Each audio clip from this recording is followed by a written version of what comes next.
Dr. Chopra, you spoke about and wrote in your books that coffee is one of the most important protectors of health.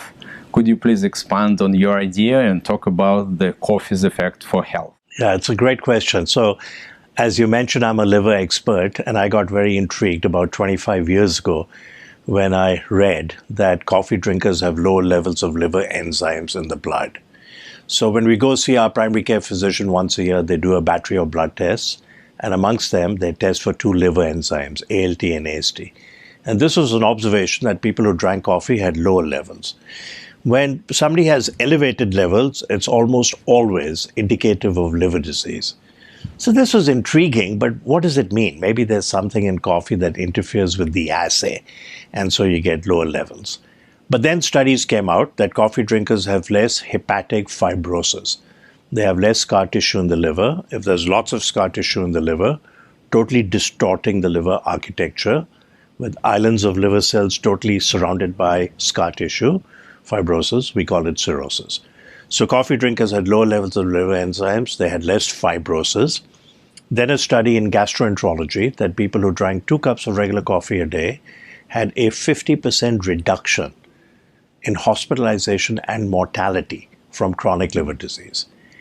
It turns out that primary liver cancer arising in the liver, is now the 3rd leading cause of cancer mortality in the world. And multiple studies and a meta-analysis have shown that people who drink 2 cups of regular coffee, 40% reduction in primary liver cancer mortality. So lower liver enzymes, less scarring, less fibrosis, less hospitalization, less mortality, less liver cancer. It turns out that coffee drinkers also have a lower risk of 4 other common cancers: metastatic prostate cancer, colon cancer, skin cancer, including malignant melanoma, very deadly skin cancer, and endometrial cancer. So 5 cancers, people who drink coffee have a low incidence. Low risk of Parkinson's disease, low risk of cognitive decline, early dementia, lower risk of type 2 diabetes. And for type 2 diabetes, one has to drink 6 cups of coffee, regular or decaf, and then there's a 40 to 54% reduction in risk of developing type 2 diabetes. If somebody already has type 2 diabetes and they drink 2 cups of coffee a day, regular or decaf, 30% reduction in cardiovascular mortality. So pretty impressive. There are mechanistic explanations. Coffee drinkers have lower levels of CRP, lower levels of TNF-alpha. Improves and reduces the inflammation. Yeah, that may be the mechanism where it decreases many conditions, the risk of developing them, or even cancer, which we now know is linked with inflammation. C-reactive protein is a very sensitive indicator of inflammation. True, so true. So a study appeared in the New England Journal of Medicine about 4 years ago. And that day, I got about 100 plus emails from colleagues around the country. Sanjiv, you've been talking about coffee all these years and its potential health benefits. You're vindicated. And the study in the New England Journal of Medicine that said men and women who drink coffee have lower total and cause-specific mortality. And then about 6-8 months ago, an article in one of the nutrition journals that people who drink coffee have longer telomeres. So telomeres were described by Elizabeth Blackburn, an Australian scientist. She got the Nobel Prize in Medicine or Physiology in 2009 with 2 other colleagues. And shortened telomeres are linked with accelerated cellular aging. So who has shortened telomeres? Mothers of chronically disabled children, caregivers of people with Alzheimer's. Who has longer telomeres? And by inference, they may live longer. We think they'll live longer.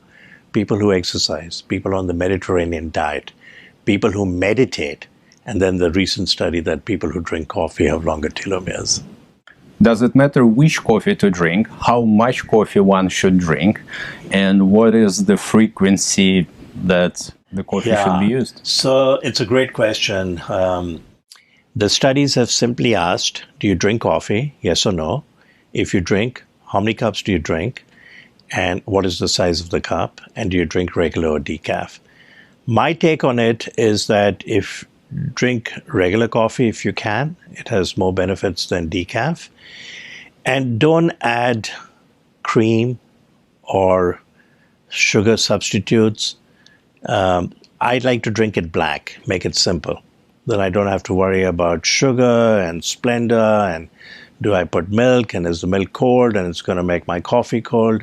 So I drink black coffee.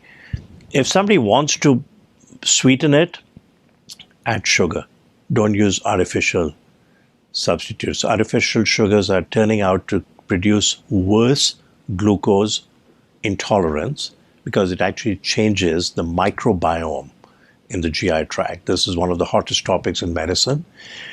Microbiome, it's been called the second human genome, the inner bacterial rainforest.